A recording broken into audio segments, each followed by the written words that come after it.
کوئی مولوی عبدالحق بھی تھے؟ کیا ان کے خاندان کے افراد؟ ڈیڈ، آپ نے عبد المنان کی بالکل غلط حمایت کی تھی۔ سب کو رخصت کر کے ہنری لاؤنج میں آیا تو اس نے ناراضی سے کہا، فرینک صحیح کہہ رہا تھا، آزادی رائے سب کا حق ہے۔ کسی کے مذہبی جذبات کو مجروح کرنا آزادی رائے میں نہیں آتا، یہ اخلاقاً اور قانوناً جرم کے زمرے میں آتا ہے، اور اس کے لیے قانون ہونا چاہیے۔ ایسے شخص کو سزا ملنی چاہیے جو کسی مذہب پر کیچڑ اچھالتا ہے۔ ڈیڈ، آپ بہت عجیب ہیں۔ ہنری صوفے پر بیٹھ گیا۔ مجھے لگتا ہے آپ اسلام سے امپریس ہو رہے ہیں، لیکن ڈیڈ، یہ مسلم سب کے سب رجعت پسند، دہشت گرد اور بنیاد پرست ہوتے ہیں۔ نہیں، ایسا تو نہیں، انہوں نے نرمی سے کہا۔ یہ سب پروپیگنڈا ہے اسلام کے دشمنوں کا۔ ڈیڈ، کیا آپ کسی مسلم سینٹر میں تو نہیں جانے لگے آج کل؟ وہ ازحد حیران ہوا تھا۔ نہیں۔ وہ اپنی جگہ سے اٹھے۔ انہوں نے کمپیوٹر دراز سے ایک فائل نکالی۔ میں آج کل ویب سائٹ دیکھ رہا ہوں۔ حضرت محمد صلی اللہ علیہ وآلہ وسلم کی قابل احترام ہستی کے متعلق کچھ کہنا، غلط کہنا گناہ ہے، ایک ناقابل معافی گناہ۔ ڈیڈی، وہ صرف مسلمانوں کے لیے محترم ہوں گے، ان کے لیے گناہ ہوگا، لیکن ایک کرسچن کے لیے تو وہ محترم نہیں ہے، اس لیے اگر وہ ان کے متعلق اپنی رائے کا اظہار کرتا ہے تو وہ قابل سزا ہرگز نہیں ہو سکتا۔ ہنری، ان کی پیشانی پر شکنی سی پڑ گئی، دل پر پھر سے ضربیں لگنے لگی تھی۔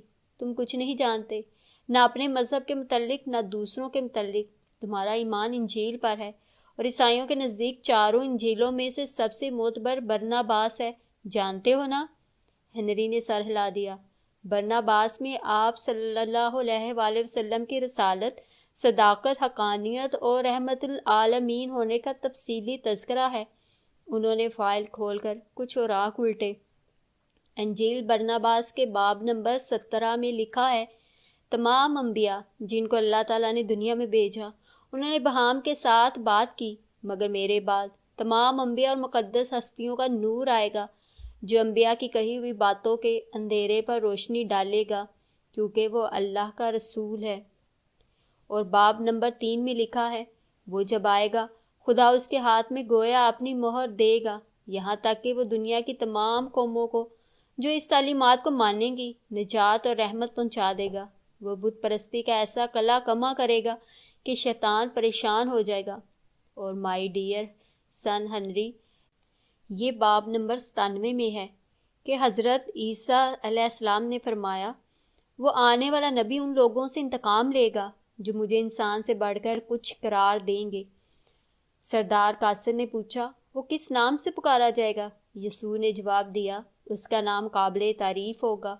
تو کیا تم انجیل برناباس کی بات کو رد کر سکتے ہو؟ ڈیڈ، ہنری کھڑا ہو کر الجھن سے انہیں دیکھنے لگا۔ میں آپ کی کوئی بات نہیں سمجھ رہا، آپ بہت عجیب ہو رہے ہیں۔ میں نہیں سمجھتا کہ آپ کو کیا ہوا ہے۔ مجھے ڈر لگ رہا ہے کہ آپ ان قریب اسلام قبول کرنے والے ہیں۔ آپ کا رویہ، آپ کے گفتگو، سب کچھ عجیب ہے۔ اور پھر وہ گڈ نائٹ کہہ کر سونے کے لیے چلا گیا۔ وہ کچھ دیر یوں ہی بیٹھے رہے۔ دل پر پڑنے والی ضربوں کی شدت بڑھ گئی تھی۔ دھم دھم کوئی ضربیں لگا رہا تھا۔ ہر ضرب پر وہ پوری جان سے لرز اٹھتے تھے۔ پھر وہ اٹھے، فائل دراز میں رکھی اور اپنے بیڈ روم میں آ گئے۔ کل وہ واپس جا رہے تھے، گو ان کا دل نہیں چاہ رہا تھا۔ وہ ہنری کے پاس، اس کے قریب رہنا چاہتے تھے، لیکن انہوں نے محسوس کیا تھا وہ ہنری کو ڈسٹرب کر رہے تھے۔ کبھی کبھی اپنی کیفیات میں وہ یوں گم ہو جاتے کہ ارد گرد کے ماحول سے بے خبر ہو کر ماضی میں پہنچ جاتے۔ ماضی جو سانتا ہار میں گزرا تھا، جو کلکتہ کی اسلامیہ بلڈنگ کے ایک فلیٹ میں بیتا تھا۔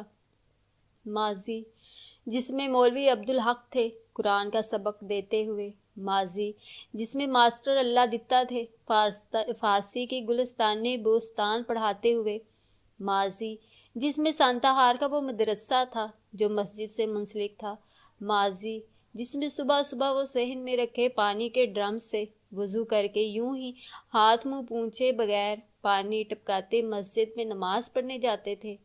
ماضی وہ جس میں رحل پر قرآن رکھے وہ ہل ہل کر قرآن پڑھتے تھے۔ ماضی جس میں آپ صلی اللہ علیہ وآلہ وسلم کا نام سنتے ہی ان پر درود بھیجتے تھے۔ اور پھر اندر ہی اندر ایک سزا کا، ایک پچھتاوے کا عمل شروع ہو جاتا۔ اس سزا کے وہ تنہا حقدار تھے، اس میں ہنری کا کوئی قصور نہ تھا، انہیں اسے ڈسٹرب کرنے کا کوئی حق نہیں تھا، اس لیے انہوں نے واپس لانگ ایٹن جانے کا فیصلہ کر لیا تھا۔ یہ سزا انہیں خود ہی جھیلنا تھی۔ تنہا بیڈ پر بیٹھتے ہوئے انہوں نے دونوں ہاتھوں کی انگلیوں کو ایک دوسرے میں پھنسایا، دل پر پھر زر پڑی تھی، اور کیا میرے جیسے راندہ درگاہ کے لیے کوئی توبہ کا در کھل سکے گا کبھی؟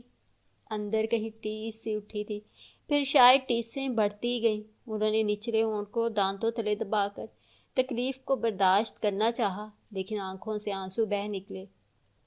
یہ دولت، یہ آسائش، یہ مقام، کیا صرف اس سب کے لیے میں نے منہ موڑ لیا جس سے مجھے اس پیارے رب نے نوازا تھا؟ یا ارحم الراحمین، مجھے بخش دے، مجھے معاف کر دے۔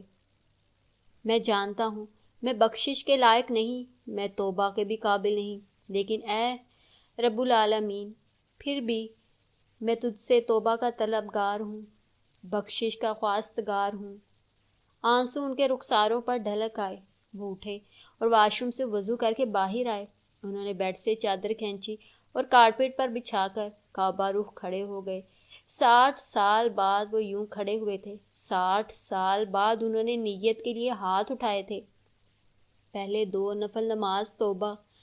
مولوی عبدالحق تہجد کے لیے اٹھتے تو وضو کے 2 نفل پڑھ کر تہجد کے نفل پڑھتے اور پھر 2 نفل نماز توبہ کے۔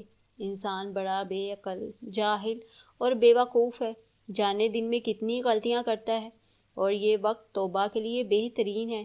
اس وقت خدا اپنے بندے کے قریب ہوتا ہے۔ نیت کے لیے ہاتھ اٹھاتے ہوئے ان کی نظریں کلاک پر پڑی تھیں۔ رات کے 2:30 بج رہے تھے، اور پھر جیسے وقت فاصلے سب سمٹ گئے تھے، انہیں لگا وہ سانتا ہار کے چھوٹے سے گھر کے چھوٹے سے صحن میں نماز کی نیت کیے کھڑے ہیں۔ بھولے بسرے لفظ ان کے ہونٹوں پر یوں رواں تھے جیسے وہ کبھی بھولے ہی نہ تھے۔ جانے کتنا وقت گزر گیا تھا، وہ نفل پر نفل پڑھتے چلے گئے، پھر وہ سجدے میں گرے تو ان کی ہچکیاں بند گئیں۔ تو جانتا ہے خدا پاک، میں نے کبھی شرک نہیں کیا، میں نے کبھی تیرے ساتھ کسی کو شریک نہیں ٹھہرایا، میں نے ہمیشہ تیری وحدانیت پر ایمان رکھا، تیرے پیارے رسول صلی اللہ علیہ وسلم کو تیرا آخری نبی مانا۔ میں نے اپنی طرف سے وہ سب کبھی کرنے کی کوشش نہیں کی جسے کہ تو نے ممانعت کر رکھی تھی، لیکن میں پھر بھی گنہگار ہوں۔ میں نے جھوٹ بولا، میں نے منافقت کی، میں نے 60 سال جھوٹ کی زندگی گزار دی، میں نے اپنی شناخت بدل دی، میں نے اپنا نام بدل دیا، میں قابل نفرت ہوں، میرا جرم ناقابل معافی ہے، میں پھر بھی تیرے آگے جھکا ہوا ہوں، میری توبہ قبول کر لے، مجھے بخش دے۔ یا ارحم الراحمین، یا رب العالمین، تو بڑا رحیم ہے، تو اپنے بندوں کے گناہ معاف کر دیتا ہے، میرے گناہ بھی معاف کر دے۔ وہ رو رہے تھے، تڑپ رہے تھے، ہچکیاں لے رہے تھے۔ پوری رات انہوں نے ایسے ہی گزار دی تھی۔ صبح کے وقت جب ہنری نے ان کے دروازے پر دستک دی تو وہ اس وقت بھی خدا کے حضور جھکے ہوئے تھے۔ سجدے سے سر اٹھا کر انہوں نے بیڈ کی چادر زمین سے اٹھائی۔ ڈیڈ، ولسن نے ناشتہ لگا دیا ہے، ہنری نے باہر سے آواز دی۔ میں آ رہا ہوں، تم چلو۔ اور وہ جب منہ ہاتھ دھو کر ناشتے کی ٹیبل پر آئے تو ہنری نے ان کی سوجی ہوئی آنکھوں اور ستے ہوئے چہرے کو دیکھا۔ رات آپ جاگتے رہے؟ ہاں، کچھ طبیعت ٹھیک نہ تھی۔ تو پھر آج واپس نہ جائیں، میں سیٹ کینسل کروا دیتا ہوں، کل چلے جائیے گا۔ تم میری وجہ سے ڈسٹرب ہو رہے ہو ہنری۔ نہیں ڈیڈ، مجھے آپ کا یہاں رہنا اچھا لگ رہا ہے، بہت اچھا، لیکن آپ کا رویہ، آپ کی گفتگو سب مجھے الجھا دیتی ہیں۔ میں آج کی سیٹ کینسل کروا دیتا ہوں، رات کی پارٹی سے آپ تھک گئے ہیں، 2 دن ریسٹ کر کے چلے جائیے گا۔ وہ خاموش ہو گئے۔ وہ خود بہت مضطرب تھے۔ عمر بھر کا حاصل صرف ہنری، اور شاید وہ ہنری سے بھی بچھڑنے والے تھے۔ اندر کوئی خوف سا چٹکی لیتا تھا، رہ رہ کر وہ بے چین ہو جاتے تھے، اور یہی بے چینی تو انہیں یہاں لائی تھی۔ جب وہ خود کو ماضی کے آئینے میں کھڑا کر کے دیکھتے تو ہنری انہیں اپنے سے بہت فاصلے پر نظر آتا، ایک نقطے کی طرح۔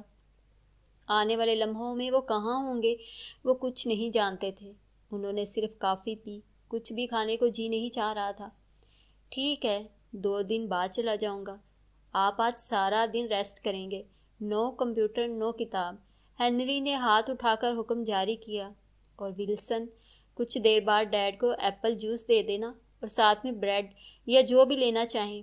میز پر آملیٹ رکھتے ہوئے ولسن نے سر ہلا دیا۔ ڈیڈ، کیا آپ ڈاکٹر کے پاس جانے کی ضرورت محسوس کر رہے ہیں؟ نو۔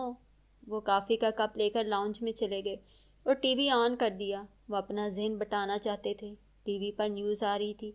ہر جگہ مظاہرے ہو رہے تھے۔ ڈنمارک کے سفارتخانے پر 2 ممالک میں حملہ کرنے کی کوشش کی گئی تھی جو ناکام بنا دی گئی تھی۔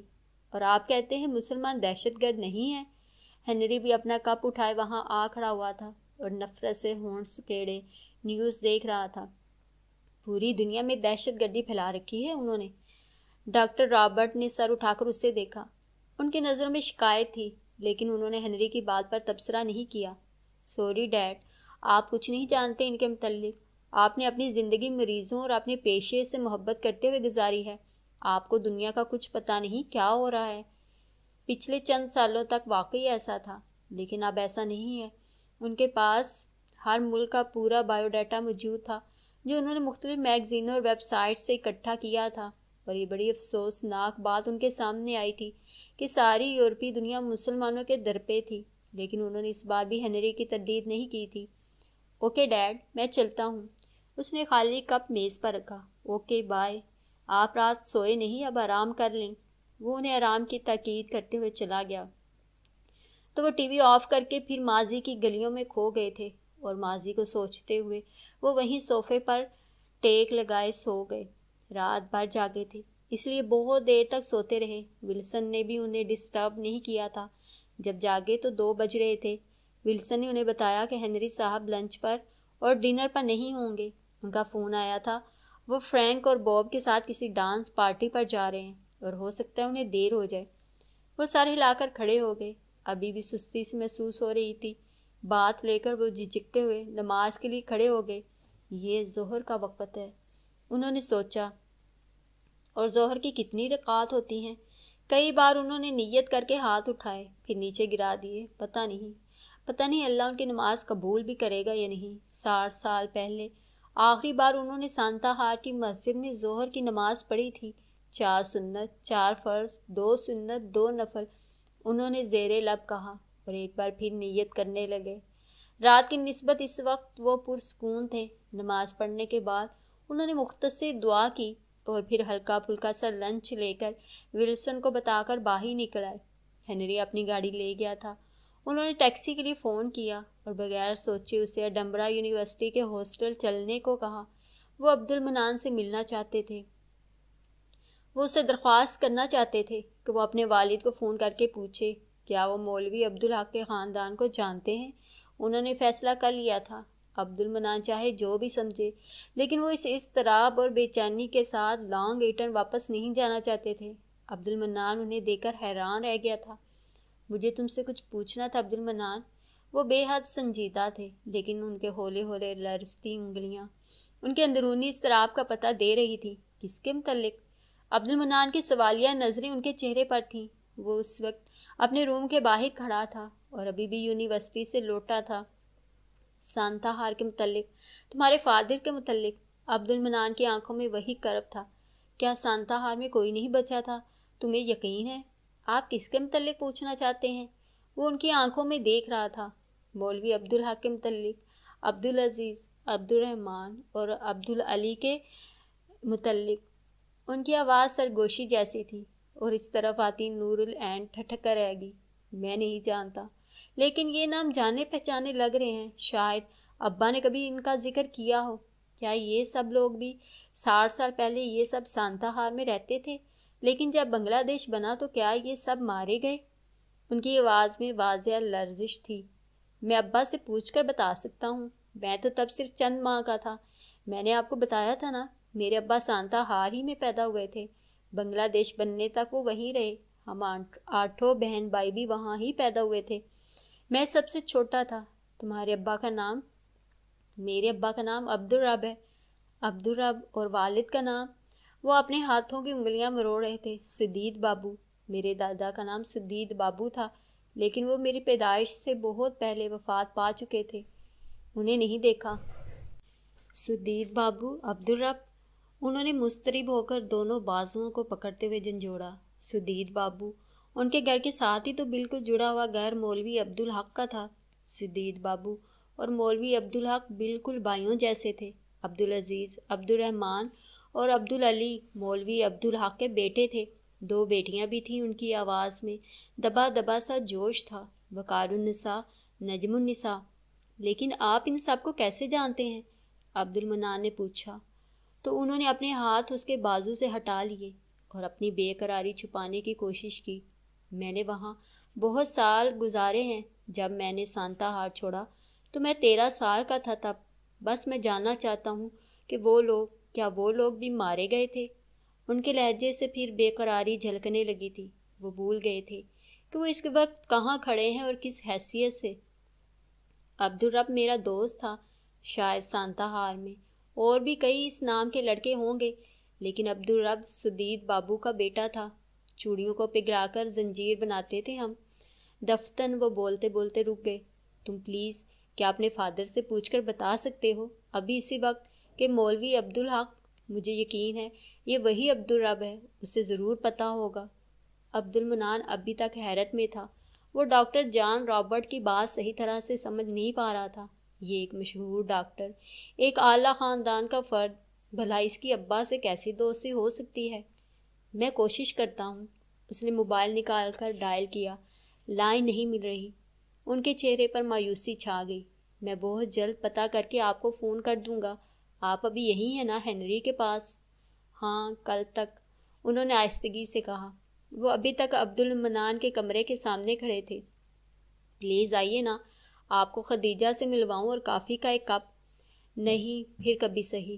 وہ دل شکستہ سے سر جھکا کر واپس مڑے اور ابھی کوریڈور کے سرے تک پہنچے تھے کہ تیز تیز قدموں سے چلتی نور العین ان کے قریب آ کر رک گئی۔ اس نے ان کے پیچھے کھڑے ہو کر ان کی پوری بات سنی تھی۔ سر پلیز رکیے، میری بات سنیے۔ وہ رک گئے۔ انہوں نے مڑ کر نور العین کی طرف دیکھا اور ایک خالی سی نظر اس پر ڈالی۔ یہ نور العین تھی جس سے ہنری محبت کرتا تھا، جس کے بغیر اسے زندگی بے رنگ لگتی تھی۔ اور اگر ہنری، آپ مولوی عبدالحق کے متعلق کیوں جاننا چاہتے تھے؟ وہ مولوی عبدالحق جو بہت پہلے سانتا ہار میں رہتے تھے، جن کے بیٹوں اور بیٹیوں کے نام آپ نے لیے ہیں؟ بس یوں ہی۔ انہوں نے نظریں اس سے ہٹا لیں۔ میں بچپن میں سانتا ہار کے جن خاندانوں کو جانتا تھا ان میں سے ایک مولوی عبدالحق کا خاندان بھی تھا۔ عبدالمنان کہتا ہے سانتا ہار کے سب گھرانوں کو عوامی لیگ نے ختم کر دیا۔ بس میں جاننا چاہتا تھا کہ کیا مولوی عبدالحق کا گھرانہ بھی؟ باوجود کوشش کی ان کی آواز بھر آئی۔ نہیں، نور العین نے بڑے اطمینان سے کہا۔ مولوی عبدالحق کی فیملی بہت پہلے بنگلہ دیش بننے سے 10 سال پہلے مغربی پاکستان میں آ گئی تھی۔ میں نے اپنے ابا اور تایا سے سنا ہے کہ بیوی کی وفات کے بعد مولوی عبدالحق کا دل وہاں سے اچاٹ ہو گیا تھا اور وہ مغربی پاکستان آ گئے۔ تب بنگلہ دیش مشرقی پاکستان کہلاتا تھا۔ اس نے ایک نظر جان رابرٹ پر ڈالی۔ میری دادی کا نام ہاجرہ تھا۔ میں مولوی عبدالحق کے سب سے چھوٹے بیٹے عبدالوحید کی سب سے چھوٹی بیٹی ہوں۔ عبدالوحید؟ لیکن مولوی عبدالحق صاحب کے کسی بیٹے کا نام عبدالوحید نہیں تھا۔ شاید یہ کوئی اور۔ آپ کس سن میں سانتا ہار گئے تھے؟ 1946 میں سر جیمز میرے ڈیڈ نے سانتا ہار چھوڑا تھا اور میرے والد پاکستان بننے کے بعد 1950 میں پیدا ہوئے تھے۔ اوہ، تب تو میں، انہوں نے زیر لب کہا۔ ان کی آنکھوں میں نمی تیرنے لگی تھی۔ ان کا دل چاہ رہا تھا وہ اس لڑکی کو جو ان کے سامنے کھڑی کچھ عجیب مشکوک سی نظروں سے انہیں دیکھ رہی ہے گلے سے لگا لیں، اسے پیار کریں، اس کے وجود سے آتی خوشبو کو اپنے اندر جذب کر لیں، اس سے کہیں سنو لڑکی، میں تمہارے باپ کا سگا بھائی ہوں۔ لیکن ضبط کیے کھڑے، دونوں ہاتھ سینے پر باندھے اسے دیکھ رہے تھے۔ وہ سب اب کہاں ہیں؟ ان کے لبوں سے سرسراتی آواز نکلی۔ کچھ لاہور میں، کچھ کراچی میں۔ نور العین بغور انہیں دیکھ رہی تھی۔ کچھ بھی تھا جو اس کے دل میں کھٹک رہا تھا، کوئی خیال بار بار دل میں آ کر گم ہو جاتا۔ کیا؟ اس نے یاد کرنے کی کوشش کی لیکن اسے یاد نہیں آ رہا تھا۔ بڑے تایا عبدالرحمن اور بڑی پھپھو وقار النساء کا چند سال بیشتر انتقال ہو چکا ہے۔ دونوں ایک ہی سال میں فوت ہو گئے، آگے پیچھے چند ماہ کے وقفے سے۔ وہ ان کے بغیر پوچھے بتائی جا رہی تھی۔ عبدالرحمن چچا بہت مشہور سرجن تھے، پاکستان میں ان کا بڑا نام تھا۔ عبدالعزیز چچا ایک بینک میں زونل مینیجر ہیں، اور عبدالعلی چچا بھی ایک بڑے کپڑے کی مل میں جی ایم ہیں۔ سب کے بچوں کی شادیاں ہو چکی ہیں۔ میرے بابا یونیورسٹی میں پروفیسر ہیں، اور مولوی عبدالحق پھر ان کی آنکھوں کے سامنے آ گئے، ناراضگی سے تکتے ہوئے۔ محمد سعید، جو تیرے نصیب میں لکھا ہے وہ تجھے ضرور ملے گا، اور جو تیرے نصیب میں نہیں ہے وہ تو چاہے کہیں بھی چلا جائے نہیں پا سکے گا۔ اور وہ اس وقت سوچتا تھا، وہ ساری زندگی سانتا ہار میں گھر اور مسجد تک محدود ہو کر رہ جائے گا، زمیندار کے کھیتوں میں کام کرے گا، یا بہت ہوا تو کوئی چھوٹی سی دکان بنا لے گا، اور مسجد میں شبینہ ہوا تو ساری رات جا کر قرآن پڑھے گا، اور بس کولو کے بیل کی طرح زندگی ایک ہی دائرے میں چکر لگاتے گزر جائے گی۔ نورالعین کو وہ بات یاد نہیں آ رہی تھی۔ کیا بات تھی بھلا؟ اس نے پیشانی پر انگلی ماری کہ اسپتال میں اپنی وفات سے چند دن پہلے وقار النساء نے تکیے سے ٹیک لگا کر بیٹھے ہوئے نجم النساء سے کہا تھا، نجو، آج میں نے خواب میں محمد سعید کو دیکھا۔ وہ کمرے کے کونے میں کھڑی ان کے لیے پھل کاٹ رہی تھی۔ کچھ دیر پہلے ہی تو وہ اپنے بابا کے ساتھ ان کی مزاج پرستی کے لیے آئی تھی۔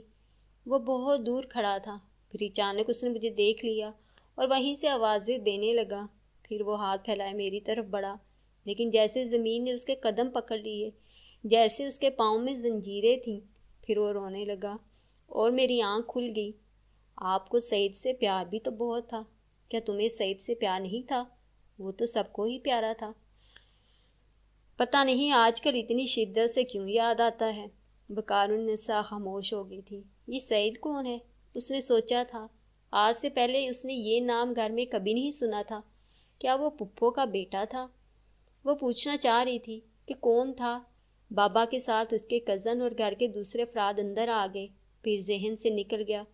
بہت سارے دن بعد اسے یاد بھی نہیں رہا۔ وقار النساء کی وفات کے 1 ماہ بعد جب وہ نجم النساء کے گھر آئی ہوئی تھی تو اچانک اسے یاد آیا، پھپھو، یہ سعید کون تھا جس کا ذکر اس روز بڑی پھپھو کر رہی تھی؟ نجم النساء چونک کر اسے دیکھنے لگی تھی۔ بڑی دیر بعد انہوں نے بتایا تھا، سعید ہمارا بھائی تھا، بچپن میں کہیں کھو گیا تھا، لیکن کبھی کسی نے ذکر نہیں کیا۔ جو یادیں تکلیف دہ ہوں انہیں دہراتے نہیں۔ وہ کھو گیا، ملا نہیں پھر۔ سعید، وہ یہی یاد کرنے کی کوشش کر رہی تھی۔ جان رابرٹ اسی پوزیشن میں کھڑے کسی خیال میں گم تھے۔ سعید، اس نے قدرے اونچی آواز میں دہرایا اور ان کو بغور دیکھا۔ کشادہ پیشانی اور آنکھوں کے دیکھنے کا انداز بالکل عبدالعلی طایا کی طرح تھا، اور وہ وضاحت نہیں کر سکتی تھی، لیکن یہ شخص ڈاکٹر جان رابرٹ جو ہنری کا باپ تھا، اس میں کہیں نہ کہیں عبدالعلی طایا کی مشابہت تھی۔ آپ سعید ہیں؟ بالکل غیر ارادی طور پر اس کے لبوں سے نکلا تھا۔ وہ چونک کر اسے دیکھنے لگے۔ یہ نام تو 60 سال پہلے انہوں نے خود سے الگ کر دیا تھا۔ پھر یہ لڑکی، وہ تو سمجھتے تھے کہ مولوی عبدالحق کے گھر میں پھر کبھی کسی نے اس کا نام بھی نہیں لیا ہوگا۔ بھلا ایک مرتد سے دین سے پھر جانے والے شخص سے ان کا کیا رشتہ تھا؟ لیکن یہ لڑکی ان کا نام لے رہی تھی تو یقیناً یہ نام اچھے معنوں میں نہیں لیا جاتا ہوگا۔ وہ تو لعنتی تھا۔ وہ نہ تو اقرار کر سکے نہ انکار۔ پسینہ ان کے جسم سے پانی کی طرح بہنے لگا۔ شرمندگی اور ندامت سے ان کی نظریں جھک گئیں۔ اگر یہ جان لے کہ میں وہی ہوں تو یہ کیا سوچے گی؟ گر جاؤں گا اس کی نظروں میں، بتائیے نا۔ لڑکی پرشوق نظروں سے انہیں دیکھ رہی تھی۔ نہیں، انہوں نے سختی سے کہا، کیا تم نہیں جانتی کہ میں ڈاکٹر جان رابرٹ ہوں، ہنری کا ڈیڈ؟ وہ دانتوں پر دانتوں کو سختی سے جمائے، یکدم تیز قدموں سے چلتے ہوئے اس کی نظروں سے اوجھل ہو گئے۔ نورالعین کچھ دیر وہیں کھڑی رہی۔ یہ ضرور 60 سال پہلے کھو جانے والے طایا سعید ہیں۔ پتہ نہیں کیوں دل میں خیال آیا تھا، لیکن یہ مکر کیوں رہے ہیں؟ اور اگر یہ سعید طایا نہیں ہے تو پھر مولوی عبدالحق اور ان کے خاندان کے افراد کے لیے متجسس کیوں ہو رہے تھے؟ اور صرف نجم پھپھو ہی میری مدد کر سکتی ہیں، اس نے سوچا۔ اور کچھ دیر بعد وہ نجم النساء کے گھر کا نمبر ڈائل کر رہی تھی۔ فون ثنا نے اٹینڈ کیا تھا، جو ان کی پوتی تھی۔ ثنا، مجھے پپھو سے بات کرنی ہے، ہو سکتی ہے؟ میں کارلس ان کے کمرے میں لے جاتی ہوں، ثنا نے کہا، اور کچھ دیر بعد ان کی آواز ایئر پیس میں آئی، کیسی ہو نورالعین؟ پپھو، اس نے دبے دبے جوش سے فوراً ہی بغیر کسی تمہید کے کہنا شروع کر دیا، میں نے ایک شخص کو یہاں دیکھا ہے، میرا خیال ہے وہ آپ کے گم شدہ بھائی سعید ہیں۔ دوسری طرف کچھ دیر خاموشی چھا گئی۔ پپھو، اس نے پھر کہا، آپ سن رہی ہیں نا پپھو، وہ شخص؟ نورالعین، یہ کیا تم فضول بات کر رہی ہو؟ نجم النساء کی آواز میں جھنجھلاہٹ تھی۔ پپھو، میرا دل کہتا ہے اگر عبدالعلی تایا تھوڑے سے بوڑھے ہو جائیں اور اگر وہ اس شخص کی طرح کلین شیو ہوں تو بالکل ایسے ہی لگنے لگیں۔ اس کی آواز میں جوش تھا۔ ایسے دنیا میں بہت سے لوگ ہوتے ہیں پاگل، جن کی کسی نہ کسی سے مشابہت ہوتی ہے، انہوں نے کسی قدر اطمینان سے سمجھانے والے انداز میں کہا۔ لیکن پپھو، کسی کو سانتا ہار کے مولوی عبدالحق اور اس کے خاندان سے دلچسپی نہیں ہو سکتی، مگر یہ شخص میرے ایک کلیگ سے جو بنگلہ دیش سے آیا ہے اور جس کے والد سانتا ہار میں رہتے تھے، ان سے سب کا پوچھ رہا تھا بہت بے قراری سے۔ اس نے سب کے نام لیے، عبدالعزیز، تایا عبدالرحمن اور عبدالعلی تایا کے۔ اس نے آپ کا اور بڑی پپھو کا نام بھی لیا تھا۔ دوسری طرف خاموشی کا وقفہ طویل ہو گیا۔ پپھو، اس نے پکارا تو دوسری طرف سے دھیمی آواز میں نجم النساء نے پوچھا، کیا اس نے اپنا نام سعید بتایا ہے تجھے؟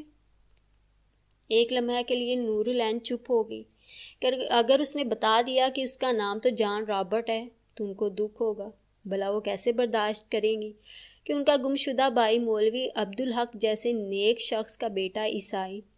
نہیں پپھو، میں نے اس کا نام نہیں پوچھا، لیکن ہاں پپھو، اس کے کان کی لو پر ایک بڑا سا سیاہ تل ہے، کیا سعید تایا کے؟ نورالعین، نجم النساء کی آواز میں لرزش تھی، تجھے وہ پھر ملے تو اس کا نام پوچھنا، اگر اس کا نام سعید ہوا تو پھر مجھے فون کرنا، اس سے پوچھنا کہ کیا وہ مولوی عبدالحق کا بیٹا ہے، لیکن اگر اس کا نام کچھ اور ہوا تو پھر مت بتانا مجھے کچھ۔ اب آواز کی لرزش میں آنسوؤں کی نمی بھی شامل ہو گئی تھی، ساتھ ہی فون بند ہو گیا۔ نورالعین ٹیلی فون بوتھ سے باہر نکلی تو اس کے لبوں پر مسکراہٹ تھی، ہو نہ ہو یہ سعید تایا ہی ہیں، لیکن سعید سے جان رابرٹ بننے تک کی کہانی کیا ہے؟ وہ واپس کمرے میں آئی تو اس کا دل پڑھائی میں نہیں لگا، اس راز کا بوجھ جیسے اسے سنبھالا نہیں جا رہا تھا۔ کیا میں ہنری سے بات کروں؟ نہیں، مجھے جان رابرٹ سے بات کرنی چاہیے، اس کا تھیسس مکمل ہو چکا تھا، چند دن بعد اس نے سبمٹ کروانا تھا، اور پھر شاید چند ماہ تک وہ واپس پاکستان چلی جائے، اور پھر کس سے کہے یہ سب؟ بھائی یا بھابھی سے؟ نہیں، بھتیجی سے بات کرے، جو بھتیجی کم دوست تھی، وہ اسے اچھا مشورہ دے سکتی ہے۔ وہ پھر اٹھی اور اسے فون کرنے باہر آئی، لیکن اس کے پرس میں سکے نہیں ملے تو اس نے سوچا 2 دن بعد اسے ویکینڈ پر جانا تو ہے ہی، یہ فون پر کرنے کی بات نہیں ہے، وہیں جا کر بات کرے گی۔ وہیں فون بوتھ کے باہر کھڑے کھڑے اس کا ارادہ شاپنگ کا بن گیا۔ وہ اکیلی کبھی شاپنگ کے لیے نہیں گئی تھی، ہمیشہ فاطمہ یا عالیہ اس کے ساتھ ہوتی۔ بھائی نے بھی سختی سے منع کیا تھا کہ سورج غروب ہونے کے بعد وہ گھر سے نہ نکلا کرے، اکیلے دے کر یہاں کالے اکثر پرس چھین لیتے ہیں، پھر کچھ بھی ہو سکتا ہے۔ لیکن آج وہ جیسے ہر احتیاط بھول کر مارکیٹ میں آ گئی تھی، پھر شاپنگ کرتے ہوئے اسے وقت کا احساس ہی نہیں ہوا۔ کرسمس سے پہلے لگنے والی سیل ابھی بھی لگی ہوئی تھی، اور یہاں انگلینڈ میں سیل کا مطلب سیل ہی تھا۔ اس نے سب کزنز کے لیے سویٹر خریدے اور کچھ جوتے لیے۔ جب وہ روڈ پر آئی تو اسے احساس ہوا کہ دیر ہو چکی ہے، باہر نیون سائن جل رہے تھے۔ نیوڈ گرلز کے نیون سائن دیکھ کر اس نے برا سا منہ بنایا۔ یہ لوگ مسلمان عورت کو آزادی دلانے کا نعرہ لگاتے ہیں، اور خود ان کے ہاں عورت جتنی بے وقت اور غیر محفوظ ہے کہیں اور نہیں، اس سے زیادہ عورت کی اور کیا بے حرمتی ہوگی، اس نے سوچا، اور سڑک پر کسی ٹیکسی کی تلاش میں ادھر ادھر دیکھنے لگی۔ ہنری، تم نے پہلے تو اس طرح نہیں پی؟ بوب نے ہنری کو 5واں پیگ لیتے دیکھ کر پوچھا۔ ہاں، لیکن آج میں پینا چاہتا ہوں، اتنی کہ سب کچھ بھول جاؤں۔ تم نے سنا تھا نا وہ لڑکی ڈانس پارٹی میں کیا کہہ رہی تھی، کہ وہ اتنا پیتی ہے، اتنا کہ پھر کچھ یاد نہیں رہتا۔ ایسے ہی میں بھی کچھ یاد نہیں رکھنا چاہتا۔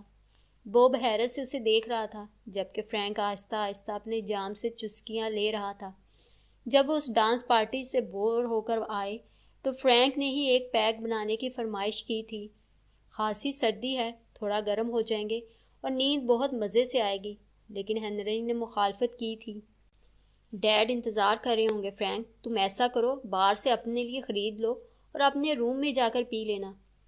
تم، فرینک نے اس پر طنز کیا تھا، تم اور تمہارے ڈیڈ لگتا ہے کسی مسلمان کی اولاد ہیں۔ ہنری خاموش رہا تھا۔ اس نے خلاف معمول فرینک کے طنز کا کوئی جواب نہیں دیا تھا۔ وہ خود کل کے ڈیڈ کے رویے پر حیران تھا۔ کم آن ہنری، بوب کا بھی جی گرم ہونے کو چاہتا تھا۔ تب وہ خاموشی سے ان کے ساتھ اندر آیا تھا، لیکن اب اندر آ کر مسلسل پیے جا رہا تھا۔ نور العین کا ذکر پہلے فرینک نے ہی کیا تھا۔ مجھے ڈورتھی نے بتایا ہے کہ تم نور العین سے محبت کرنے لگے ہو۔ ہاں، تو پھر؟ ہنری نے اسے گور کر دیکھا، حالانکہ ابھی اس نے صرف ایک پیگ لیا تھا، اور یہ ڈورتھی کی بچی سب میں ڈنڈورا پیٹتی پھر رہی ہے۔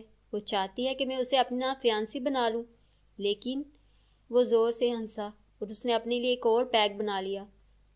پتہ نہیں شراب ہی تیز تھی یا وہ یوں ہی بہک رہا تھا۔ صبح ڈورتھی نے ہی اسے بتایا تھا کہ جب نور العین ایسٹر کی چھٹیوں میں پاکستان جائے گی تو اس کی شادی ہو جائے گی، پھر وہ یہاں سے اپنی ڈگری لے کر سیدھے اپنے شوہر کے پاس امریکہ چلی جائے گی۔ تو مجھے کیا؟ اس نے ڈورتھی سے تو یہی کہا تھا، لیکن تب سے اب تک اس کے دماغ میں یہ بات چپک گئی تھی۔ وہ چلی جائے گی، اس کی شادی ہو جائے گی، پھر وہ اسے کبھی نہیں دیکھ پائے گا، کبھی نہیں، عمر بھر نہیں، پوری زندگی میں بھی نہیں۔ اس کا ڈانس پارٹی میں جانے کا ارادہ بالکل نہیں تھا۔ اس کا دعوتی کارڈ اسے کئی دن پہلے سے ملا ہوا تھا، تب سے ہی اس کا ارادہ نہیں تھا۔ یہ مسز اسمتھ اور ان کی ڈانس پارٹیاں فضول، بے ہنگم اچھل کود اور بیکار لوگ۔ لیکن پھر جب فرینک نے پوچھا تو وہ جانے کو تیار ہو گیا کہ وہ اس ہلے گلے میں شریک ہو کر شاید نور العین کا خیال ذہن سے نکال سکے، جو ذہن سے چپک کر رہ گیا تھا۔ وہ سارا دن اسے نظر نہیں آئی تھی، شاید وہ یونیورسٹی نہیں آئی تھی، لیکن حسب معمول وہ جلد ہی بور ہو گیا تھا۔ ولگر سے ڈریسز میں ملبوس، میک اپ سے لتھڑے چہرے والی لڑکیاں، شراب کے نشے میں چور۔ اس کی آنکھوں کے سامنے پھر نور العین آ گئی تھی، ڈھکی چھپی، آنکھوں میں ایسی حیا اور چہرے پر وہ پاکیزگی اور معصومیت جو کسی چہرے پر اسے نظر نہیں آتی تھی۔ اس نے کتنی ہی لڑکیوں کے ساتھ ڈانس کیا تھا، کئی ایک کو آئی لو یو بھی کہا تھا، لیکن پھر خود ہی دل میں ہنس دیا تھا۔ ہنری رابرٹ، یہ جو لفظ تم اس لڑکی سے کہہ رہے تھے، تم جانتے ہو ان میں کچھ حقیقت نہیں، رتی بھر نہیں۔ تم یہ لفظ نور آن سے نہیں کہہ سکے تو کسی اور کے لیے بھی یہ لفظ نہیں ہے تمہارے پاس۔ تم جو بول رہے ہو یہ مردہ لفظ ہیں، ان میں زندگی نہیں، حرارت نہیں۔ پھر اس نے جلد ہی ان دونوں کو بھی وہاں اٹھنے سے مجبور کر دیا تھا، اور اب فرینک کے مجبور کرنے پر وہ صرف ایک پیگ پینے کے لیے یہاں آیا تھا۔ اس نے سوچا تھا یہ جو خیال ذہن سے چپک گیا شاید وہ ذہن سے ہٹ جائے، لیکن اب تو نور العین اور بھی یاد آ رہی تھی۔ آج تک اس نے فرینک یا بوب سے نور العین کے متعلق اپنے خیالات شیئر نہیں کیے تھے۔ ڈورتھی بھی خود ہی اندازے لگاتی رہتی تھی، لیکن اس نے تائید یا تردید کبھی نہیں کی تھی۔ لیکن آج وہ گھونٹ گھونٹ وسکی حلق سے نیچے اتارتے ہوئے کہہ رہا تھا، ہاں میں اس سے محبت کرتا ہوں، وہ اسی لائق ہے، محبت کرنے کے لائق، سب سے مختلف ہے وہ۔ ڈیڈ کہتے ہیں ایک مسلم لڑکی کی کرسچن مرد سے شادی نہیں ہو سکتی، لیکن ایک کرسچن ایک مسلم لڑکی سے محبت تو کر سکتا ہے نا؟ بولو بوب، کر سکتا ہے نا؟ بوب خاموشی سے اس کی سرخ ہوتی آنکھوں کو دیکھ رہا تھا۔ لیکن اس میں میرا تو کوئی قصور نہیں ہے، اس کا خیال خود یسوع مسیح نے میرے دل میں ڈالا ہے، لیکن پھر اسے مسلم بنا دیا، اس کی شادی بھی کروا دی۔ اب وہ چلی جائے گی اپنے ہسبینڈ کے پاس اور ہنری رابرٹ کا دل خالی ہو جائے گا۔ میرا بلا کیا قصور بوب؟ وہ مسلم لڑکی یہاں کیوں آئی؟ اسے کسی نے منع کیوں نہیں کیا کہ وہ حسن کے اتنے ہتھیاروں سے لیس ہو کر غریب ہنری کے سامنے مت جائے؟ اس کی آنکھوں میں آنسو آ گئے۔ تمہیں اس میں کیا نظر آتا ہے ہنری؟ وہ تو بہت عام سی لڑکی ہے، فرینک نے کہا۔ یہ تو مجھے بھی نہیں پتا، لیکن وہ مجھے عام نہیں لگتی فرینک، وہ مجھے بہت خاص لگتی ہے۔ اس نے پھر ایک جام تیار کیا۔ اب مزید نہ پیو، تم سے برداشت نہیں ہوگی۔ بوب نے اسے روکا۔ چلو واپس چلیں۔ نہیں تم جاؤ، میں ابھی پیوں گا، اتنا کہ اسے اور اس کا غم بھول جاؤں۔ یہ گیا کام سے۔ فرینک ہنسا اور اٹھ کھڑا ہوا۔ انہیں آج ضروری اسائنمنٹ تیار کرنا تھی، ورنہ سر جوزف کا موڈ آف ہو جاتا تھا اور کئی دن تک آف رہتا تھا۔ سنو، وہ لڑکی کچھ بھی نہیں ہے۔ فرینک نے اس کے کندھے پر ہاتھ مارا۔ ایک قابل نفرت، مذہب کی قابل نفرت لڑکی جب اسے اسامہ بن لادن نے ورلڈ سینٹر پر جہاز گرائے ہیں۔ مجھے اس قوم سے نفرت ہو گئی ہے۔ تم کہو تو کسی روز بازو سے پکڑ کر اسے تمہارے بیڈ روم میں چھوڑاؤں۔ اسے بھی سرور آ رہا تھا۔ شٹ اپ، ہنری نے اسے جھڑک دیا۔ بوب نے تعصب بری نظر اس پر ڈالی اور فرینک کا ہاتھ پکڑ کر بار سے باہر چلا گیا۔ ہنری میز پر سر رکھ کر ہولے ہولے سسکیاں لینے لگا۔ اسے خود پر اختیار نہیں رہا تھا۔ کچھ دیر یوں ہی رونے کے بعد اس نے پھر وسکی منگوائی اور پینے لگا۔ تبھی ایک لڑکی اٹھ کر اس کے پاس چلی آئی۔ تم اکیلے ہو؟ ہاں، کمپنی چاہیے؟ دے دو۔ اس نے اس کی طرف دیکھا نہیں تھا، آنکھیں بند کیے چسکیاں لے رہا تھا اور اب زیادہ پینے سے اسے ہچکیاں آنے لگی تھیں۔